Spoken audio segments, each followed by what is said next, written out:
राज्य सरकार के मुलाजिम को यह पता ही नहीं है कि हम कितना टीचर के अपॉइंटमेंट किए हैं और कौन कौन सब्जेक्ट का कौन टीचर है। जब तक यह अनुपात वो नहीं देख लेंगे मैनुअली, तब तक ऐप और गैप से प्रॉब्लम क्रिएट होता रहेगा। यह हम नहीं कह रहे हैं कि आज रात में ट्रांसफर कर दें, लेकिन व्यवस्थित करके करें और व्यवस्था फैलाने के दृष्टिकोण से नहीं। कहीं कंप्यूटर के टीचर नहीं है, कहीं 3 गो कंप्यूटर के टीचर भेज दिया है ट्रांसफर करके, तो ये सब ठीक करना पड़ेगा। और एक और हवा फैल गया है कि जहां से रेशनलाइजेशन कर रहे हैं तो पुराने लोगों को हटा देंगे या नए लोगों को रख लेंगे। ये कौन दुनिया की बात हुआ कि पुराने लोगों को हटा लीजिएगा। ये ट्रांसफर को लेकर बड़ा सवाल उठ रहा है। शिक्षकों का ट्रांसफर को लेकर कहा जा रहा है कि सरप्लस जब है, जब संख्या ही ज्यादा हो गई है तो आखिर ट्रांसफर करेंगे कहाँ? नहीं, ट्रांसफर करने का जगह है।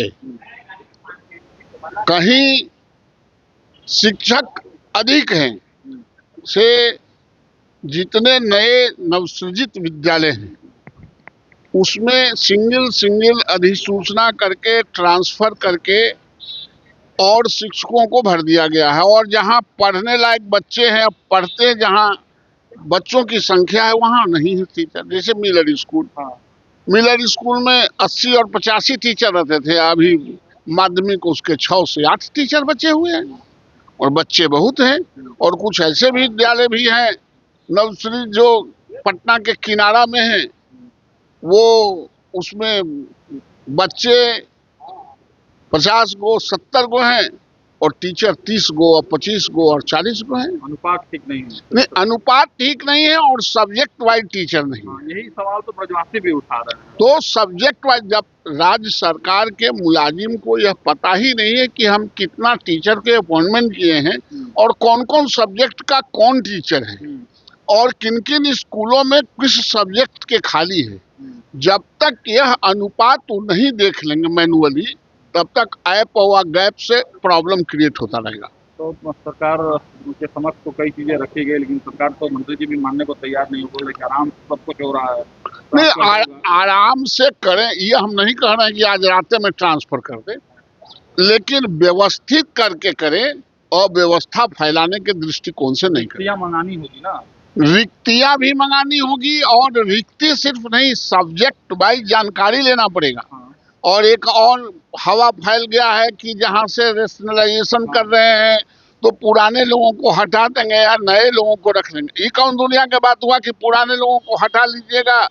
जो पुराना है वो अपने ये पर है, यूनिट पर है। जो नया आया है वो ना यूनिट से बाहर है। क्या नया लोगों को सलामी दागना है क्या कि नया लोगों को आप रख लीजिएगा, पुराना लोगों को हटा? जो 15 साल या 20 साल से जो स्कूल चला रहा है उसको आप कैसे हटा दीजिएगा? प्रोन्नति भी तो करना पड़ेगा, तभी तो खाली होगा। प्रोन्नति तो देना ही सरकार देगी, लेकिन प्रोन्नति के बाद भी टीचर तो अपने सब्जेक्ट ही में ना काम करेंगे।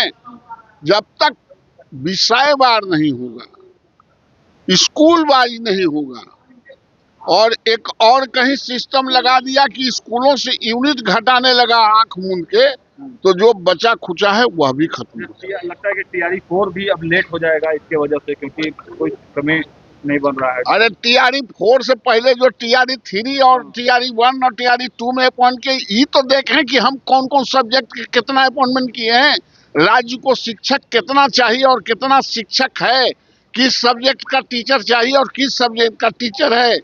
ऐसा भी पोस्टिंग किया है राज्य सरकार के ये मुलाजिम सब कि जहां कॉमर्स की पढ़ाई नहीं, वहां 4 गो उसको इस स्कूल में कॉमर्स के टीचर को रख दिया है।